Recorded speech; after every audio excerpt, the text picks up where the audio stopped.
They said a man would be waiting for her, but when the train screeched to a stop at Pine Ridge, Wyoming, no one called her name, Grace Whitmore stumbled down the iron steps, her dress torn at the hem, one sleeve ripped clean off, the white fabric smeared with dust and blood. Her parasol was gone. It must have rolled under the seat when the train lurched again, her hat trampled somewhere between the last carriage and a nightmare she couldn't forget. It had happened only an hour earlier. The train had stopped at a small junction. 3 drunks climbed aboard, laughing, stinking of whiskey. One older passenger tried to stand between them, but the men pushed him back hard into his seat. The conductor was somewhere up the line, maybe in another car, unaware of the noise. When one reached for her skirt, she shoved him with all the strength she had. Just then, the train lurched forward, the wheels screaming. She used that sudden jolt to push him hard into the seat. Grabbing her carpet bag and running for the next car, the slap caught her across the arm, leaving a bruise that would bloom purple before the day was done. Her sleeve tore at the seam, white fabric streaked with dirt and blood. Most passengers turned away, pretending not to see, pretending not to hear. She broke free just as the whistle blew again. Her hands shook as she stumbled back into her seat, breath ragged, heart pounding against her ribs. Now, she stood trembling, her dignity in tatters, her body shaking, her soul barely holding on. The hot summer wind stung her face. The platform shimmered under the noon sun.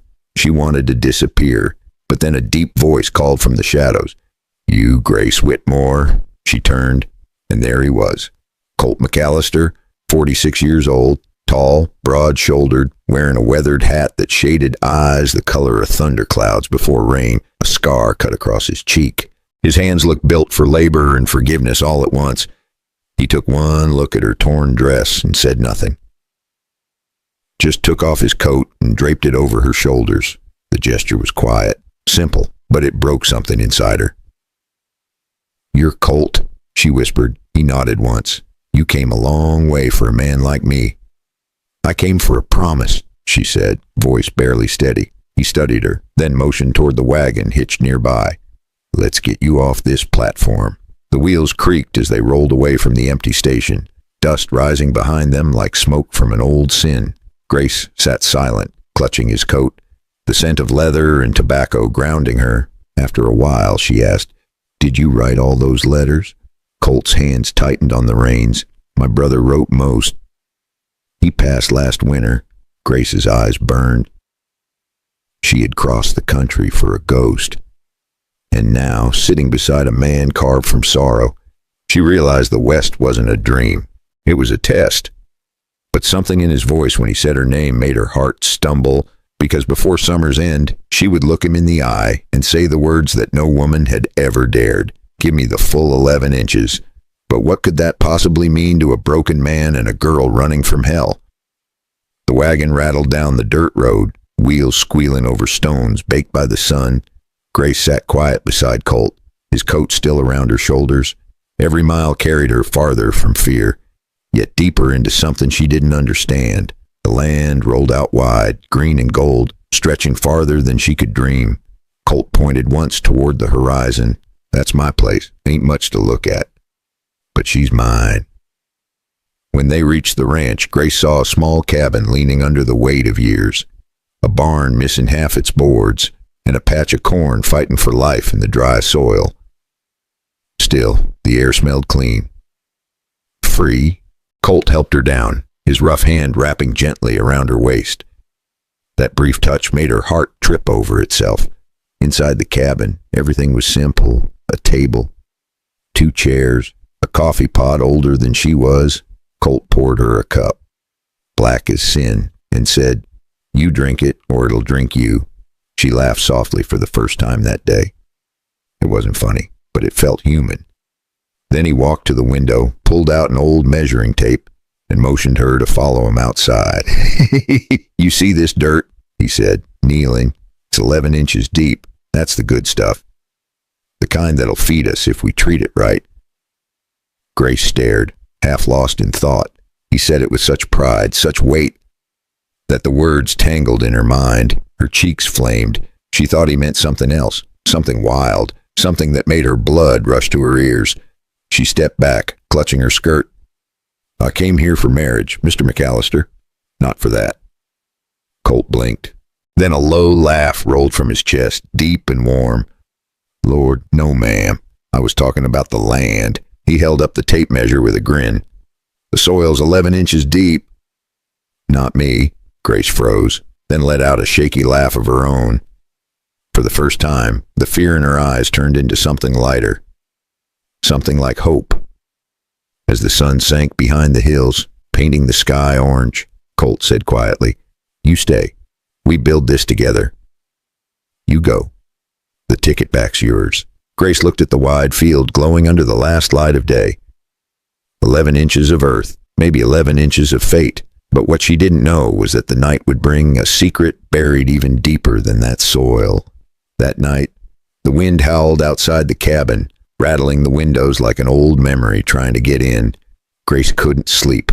She lay awake listening to the crackle of the fire and the slow rhythm of Colt's boots pacing on the wooden floor. He moved with a limp she hadn't noticed before. Every step sounded like it carried more weight than just bone and pain. When she finally sat up, he froze by the window, staring into the dark. "You always walk like that?" she asked softly. He smiled without turning. "Rodeo accident. Bull tossed me in '93. Been paying rent to my limp ever since." Something in his voice made her smile. Not pity, but respect. He was a man carved from hard work and bad luck, and he wore both with pride.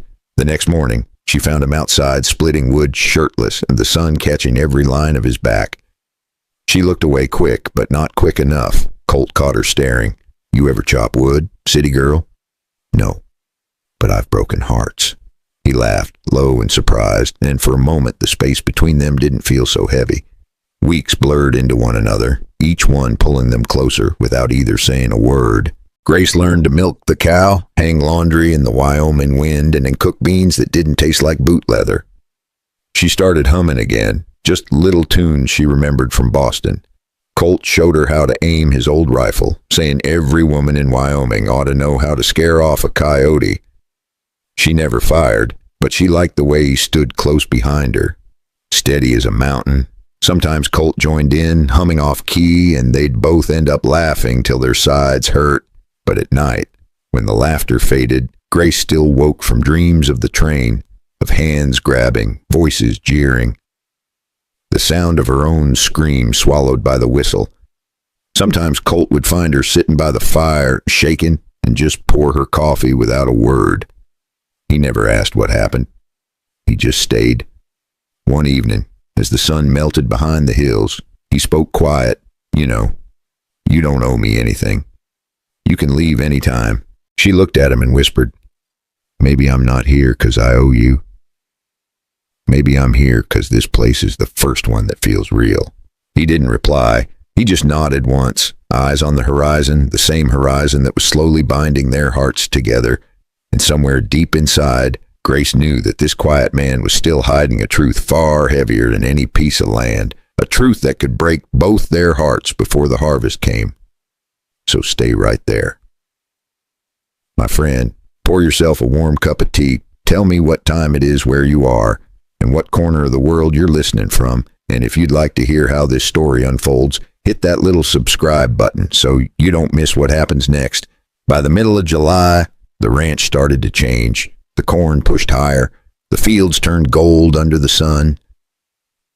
And Grace found herself smiling more than she had in years. She'd grown used to the sound of Colt's boots on the porch at dusk, the way he'd clear his throat before saying goodnight, and the smell of coffee always waiting by the fire each dawn. There was comfort in his silence, like sitting beside a strong river you didn't need to cross to understand, but even rivers hide deep things. One afternoon, Grace went looking for him and found Colt out near the far fence, kneeling by a small wooden cross half sunk in the earth. He didn't see her. His hat lay on the ground, his hand tracing a name carved into the wood. A small tin locket hung from the cross, catching the afternoon light. Grace could see a boy's smile inside, faded by sun and time. Tim McAllister. She froze. That was the name signed on the last letter she ever got before coming west. The man she thought had written all those gentle words. She watched Colt's shoulders tremble once, then go still.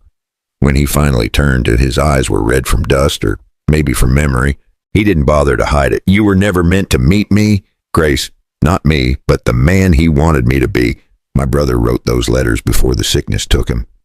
He wanted someone to believe in this place, believe in me." Grace felt her chest tighten. She wanted to speak, but the words caught behind her tongue. "You lied to me," she whispered. He nodded. "Yeah, I did, but not for what you think. I didn't want pity. I just didn't want him to die with his dream buried." The wind picked up, stirring the tall grass like restless ghosts. Grace stepped closer, her hand trembling. She could have walked away right then, but something deeper held her still. "You don't have to carry his dream alone," she said.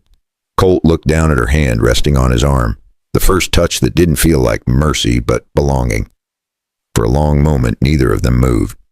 Even the prairie seemed to hold its breath. That night, rain came sudden and hard, washing the dust off the roof, filling the air with the smell of wet earth. Grace lay awake listening, wondering if forgiveness could grow in soil that deep. But by morning, something far darker would rise from that same ground. The rain that night was the last they saw for weeks. By mid-August, the earth cracked open, dry as bone. The corn curled brown. Dust clung to her throat with every breath, turning the air into something they could chew but not swallow. The well dropped to a whisper, and every living thing on the McAllister ranch began to thirst. Grace tried to stay hopeful. She sang while she worked, carrying buckets from the creek, but each day the water got lower. Colt said little, though the worry had already carved deeper lines across his face. The limp in his step grew worse, and his temper with it. When the creek finally ran to mud, Colt hitched the wagon and rode into town. He returned hours later, eyes hard, jaw tight. "They're keeping the water. They claim my brother owed them money before he died. Guess they're collecting debt and water now," he said. "The ranchers up north dammed the stream. Said we ain't part of their circle no more." Grace stared, stunned. "But you helped them build that bridge last spring." Colt laughed once, bitter as old whiskey. "Yeah, funny how friendship dries up faster than a well." She reached for him, but he pulled away, sitting on the porch, staring at the horizon. The silence between them stretched like the empty sky. That night, Grace wrote a letter she never sent. She wrote about fear and how loneliness could make even the strongest man crumble. Then she tore it up and walked outside, where the moon hung low and red over the fields. She found Colt standing by the barn, shoulders sagging, eyes on the stars. "Maybe I was wrong to bring you here," he said. "This place kills everything I love." She stepped closer, voice trembling. "Then let's fight it. Let's fight the land, the drought, the damn people too, if we have to." Colt looked at her, really looked at her, and for a moment, something fierce lit in his eyes. "You'd stand up to all of Pine Ridge for me," she smiled. "I'd stand up to the whole West if I had to." And right then, the air shifted. Lightning flashed far off in the dark, like a warning from the heavens. Somewhere out there, men were whispering Colt's name with spite, and the trouble that was coming would test every inch of the 11 he had left, because sometimes the storm doesn't fall from the sky. Sometimes it rides straight toward you on horseback. Then the heat came back harder, and by the third week of August, the earth split wide, gasping for water. The corn drooped like tired souls, and even the wind forgot how to sing. Grace watched Colt pacing the porch, silent, stubborn, his eyes fixed on the dry creek. He looked like a man trying to hold the whole world together with his bare hands. One evening, she walked out with 2 cups of coffee and set one beside him. "Tell me what you're thinking," she said. He didn't answer right away. Finally, his voice came rough and low. "I keep asking myself if it's worth it. This land and this fight, maybe some dreams are meant to die." Grace leaned forward, her hands wrapped around the cup. "No, Colt, dreams don't die. People just stop believing. And belief is what keeps a place alive." He looked at her then, really looked. Her face was flushed from the heat, her hair stuck to her neck, yet her eyes burned bright as the prairie fire. She smiled. "You told me this soil was 11 inches deep, that it could grow anything if we worked hard enough. Maybe what it needs most right now isn't water. Maybe it's faith." Colt blinked, caught off guard by her strength. And in that moment, something shifted. The drought was still there, but the hopelessness cracked first. They spent the next morning digging trenches, trying to save what crops they could. Neighbors passed by, watching, whispering. But Grace didn't stop. Every handful of dirt she threw was a small act of defiance, a reminder that giving up was never the answer. As the sun dropped, she stood beside Colt, both covered in sweat and dust, and her voice was soft but steady. "You can't control the rain, Colt, but you can control the fight inside you. The West doesn't reward the strong, it rewards the stubborn." He smiled, slow and tired. "Guess we'll fit right in then." Grace laughed. "Guess we will. And maybe that's the real lesson, my friend. When life dries you out, dig deeper. When people turn their backs, plant your roots anyway, 'cause sometimes faith is the only rain that ever comes." Hit that like button if you felt something.